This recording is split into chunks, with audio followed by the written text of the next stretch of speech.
You ask Tiger to solve. This deals with linear equations with one unknown. The final result is x equals -4. Let's solve it step by step.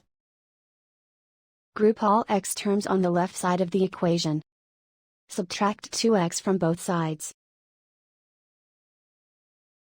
Group like terms. Simplify the arithmetic. Group like terms. Simplify the arithmetic. Group all constants on the right side of the equation. Add 4 to both sides. Simplify the arithmetic.